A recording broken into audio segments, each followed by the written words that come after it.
अस्सलाम वालेकुम friends, welcome to my channel Shabnoor Ali. और आज हम आपको एक ऐसे प्लांट से यानी कि खरपतवार जिसको हम वीड्स कहते हैं हमारे गमलों में उग जाते हैं, उनसे मिलवाने वाली हूँ। तो ये देखिए, लगता तो ये पालक जैसा है, लेकिन ये पालक नहीं है, ये एक जंगली वीड है। और ये खेतों के किनारे या नालियों में जहाँ आस-पास मिट्टी होती वहाँ ग्रो हो जाता है। और अगर आपके पास गार्डनिंग के लिए ये प्लांटर्स रखे हुए हैं तो इनमें भी ये ग्रो हो जाते हैं, अपने आप ही सेल्फ ग्रो हैं।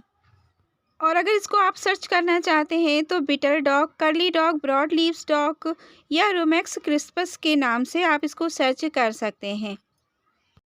और ये उत्तरी अमेरिका के कई जगहों पर पाया जाता है। ये हमारे इंडिया में खेतों में इस तरह से फैल जाता है कि कंट्रोल करना मुश्किल हो जाता है। तो खेतों में जब ये फैल जाते हैं तो इन्हें निकाल कर फेंकना पड़ता है।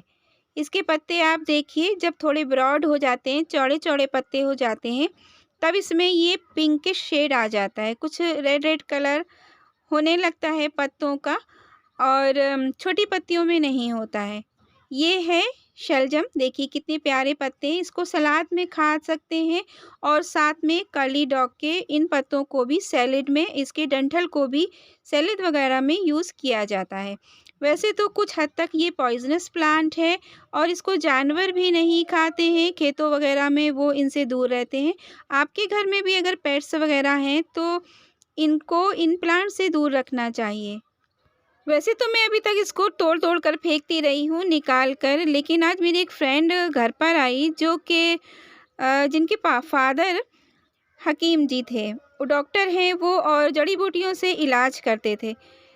अब वो एक्सपायर हो चुके हैं, तो उसने देखा जब इस प्लांट को, तो इसकी वैल्यू बताई कि ये कितना यूज़फुल प्लांट है और इसके पत्ते, डंठल, जड़ें सब दवा बनाने में काम में आती हैं। अभी कुछ दिन पहले मैंने एक प्लांटर से ये पौधे को निकाल कर फेंका था। इतनी मज़बूती से ये जड़ें बड़ी मुश्किल से निकली, और उसके बाद निकलने के बावजूद ये दोबारा से ग्रो हो गया। देखिए मैं दिखाती हूँ, ये है वेडेलिया, ये भी एक मेडिसिनल प्लांट है। और इसी में मैं कटिंग लगाई थी, तो बोगनवेलिया की भी कटिंग लगी हुई है। अब देखिए दोबारा से ग्रो हो गया। तो बिल्कुल मिट्टी खोद कर हटा दीजिए तो ठीक है, नहीं तो बीज वगैरह गिरते हैं तो ये यहाँ-वहाँ ग्रो हो जाता है। और ये इन बोरियों में जिसमें कि कंपोस्ट बन रही है उसमें ग्रो हुआ है। तो आप देखिए इसकी नसें, ये पहचान है इस पत्ते की, वरना तो आप पालक ही समझेंगे। ये रेड-रेड हो जाते हैं और कुछ में तो इसकी स्टेम्स भी रेड कलर की हैं।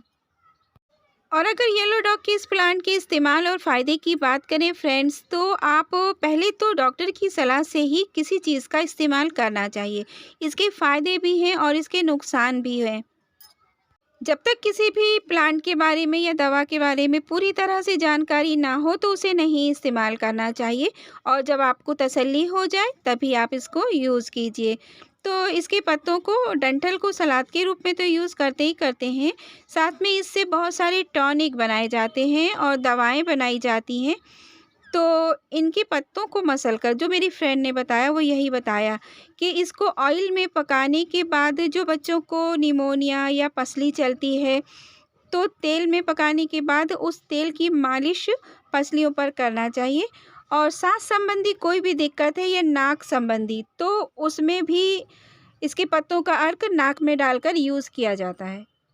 जिस तरह से पालक के पत्ते आयरन का सोर्स होते हैं, इसमें भी आयरन पाया जाता है। ब्लड में अगर खून की कमी हो या उसमें आयरन की कमी हो तो इसको खाने से वो दूर हो जाता है।